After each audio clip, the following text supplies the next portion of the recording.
Hey friends, it's Mike. It's Wednesday, March 1st, 2023, and springtime is right around the corner. The weather here in Raleigh, North Carolina has been nice. It's been in the 70s, and the rest of the week is supposed to be the mid to upper 60s into the lower 70s, so springtime is right around the corner. In fact, some of the flowers and trees have already begun to bloom, and warm weather is welcome. Okay, so with this video, and I don't think it's going to be a long video, I want to talk a little bit about this book that I stumbled upon. It was published back in 2008. It's titled The Lennon Prophecy, and the author is Joseph Niezgoda. And Joseph, I hope I pronounced your name correctly. And you can see at the bottom the tagline, A New Examination of the Death Clues of the Beatles. And we'll talk about this in a moment. It's a very interesting book. I don't agree with everything that's in it, but that being said, it's very thought-provoking. And I'll tell you why in a moment. Okay, so upcoming shows. These are shows that are scheduled, and two of them are set as premieres, and another one is not a premiere, but it's going to pop up on the channel on Monday, March 6th. So the first show is this Friday, and that's where my friend Amanda had me on as a guest, and we had a great discussion for about an hour and 45 minutes. We talked about spirituality, we talked about the music industry, we talked about the Beatles, so it was very wide-ranging. And that show is already up on Amanda's channel, so I will put a link down below.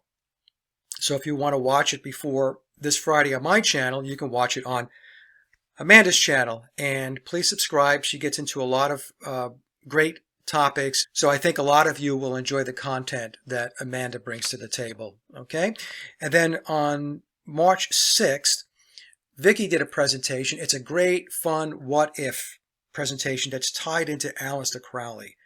So I'll leave it at that, and we had a lot of fun doing that show. All right, so that's on March 6th. And then on March 9th, I interviewed Kat, who runs the Supernatural Beatles YouTube channel, and I have put some of Kat's content up on my community page, and because I found her work to be extraordinarily detailed. She articulates very, very well, and she covers a lot of ground that I find very interesting. So we spoke for about an hour and 15 minutes, and that show will premiere on March 9th. Okay, so other shows that and presentations that are in the queue that are being worked on. One is I am working on an addendum to my big presentation, Did the Beatles Write All Their Own Music?, which was uploaded almost 3 years ago on April 1st of 2020.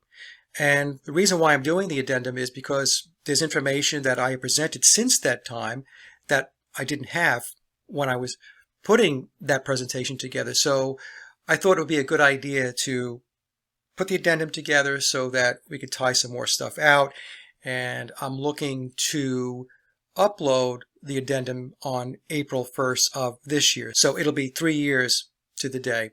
And again, the reason why I chose April 1st back 3 years ago was because April 1st, or April Fool's Day, is tied to the Fool card in the tarot deck, and Billy is the Fool on the hill. Okay?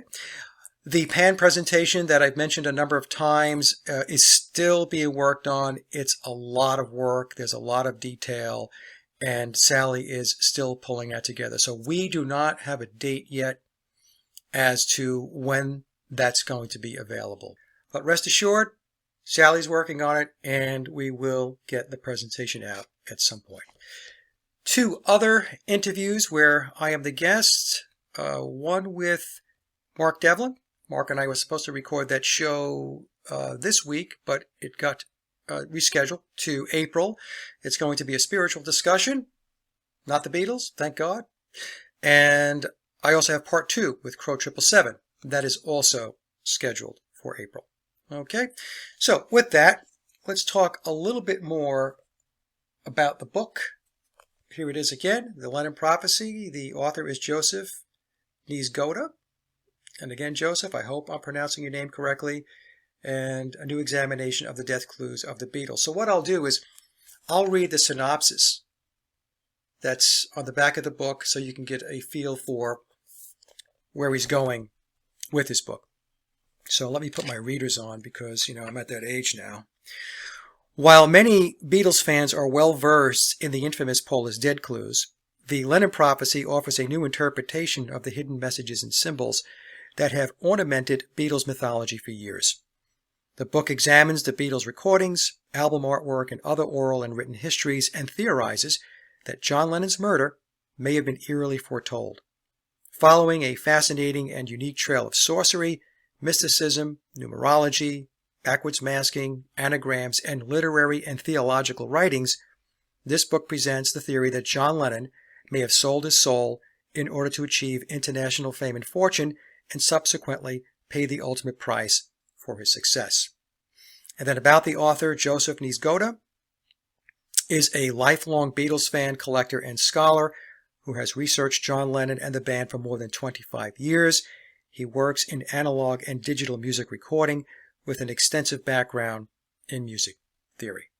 Okay, so Joseph puts a stake in the ground and theorizes that Lennon himself entered into a Faustian bargain in December of 1960.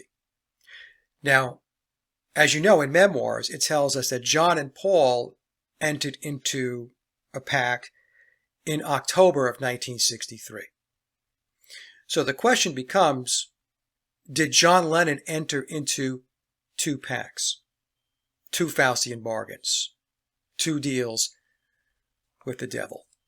Now, what Joseph does is he chronicles the Beatles' rise from that point of December of 1960 going forward, and he talks about the trajectory, how quickly the Beatles moved along that timeline. It's the same thing that I've been talking about.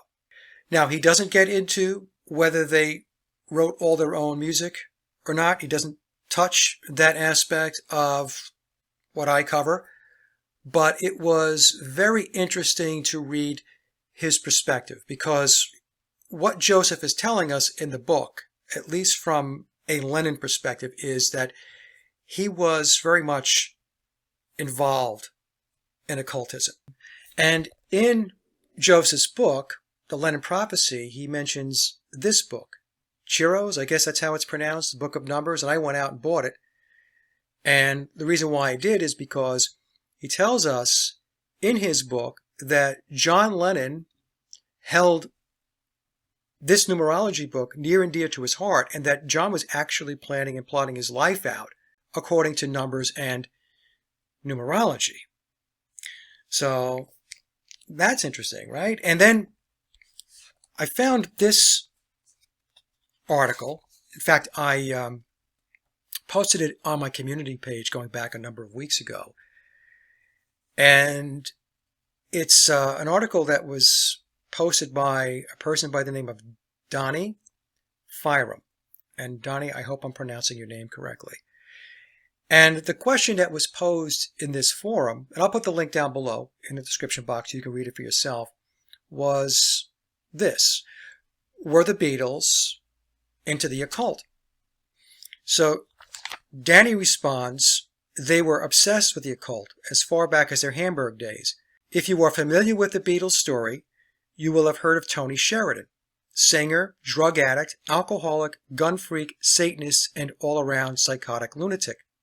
It was he, meaning Tony Sheridan, who first brought to their attention that there was even such a thing as the occult, and it was he who introduced John and Paul to one Kenneth Engelmeyer, who later changed his name to Kenneth Anger, in deference to his dark lord of the underworld, an angry dude.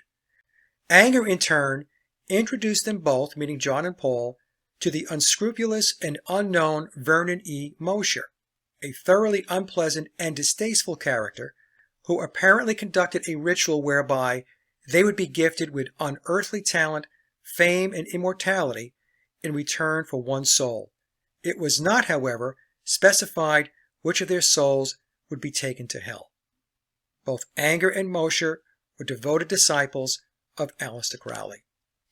Now, what's interesting about this is that both Kenneth Anger and Vernon E. Mosher are also mentioned in the memoirs of Billy Shears. So if we do some dot connecting, right, we've got memoirs telling us about the occulted aspects of the Beatles as an entity. This book here, which was published in 2008, The Lennon Prophecy, talks about John Lennon's involvement in the occult. And as I mentioned, the stake in the ground that Joseph establishes is December of 1960, and then talks about the exponential rise in their popularity and their fame and fortune. And then this article, which came off a forum. And again, I'll put the links down below for this stuff. I found the book to be a very, very interesting read. I enjoyed reading it. The detail that Joseph puts in the book, especially when he talks about the Hamburg days. I mean, the first thing I thought when he was talking about Hamburg was that there is no way they were writing music during that period, especially when we're talking about the early period, right? They showed up in Hamburg in August of 1960. But again, I recommend it. It's always good to get different perspectives. And I left thinking, okay, well, is it possible that John Lennon entered into 2 pacts? Which, I mean, 1 pact is bad enough, but when you get into 2 of them, that can't possibly be a good thing, right? So in any case, so to leave you with a final note here, just remember, folks, that I am going to be taking time off. It's going to be several weeks, maybe a few months. What will go up during that period of time is my addendum to the big presentation.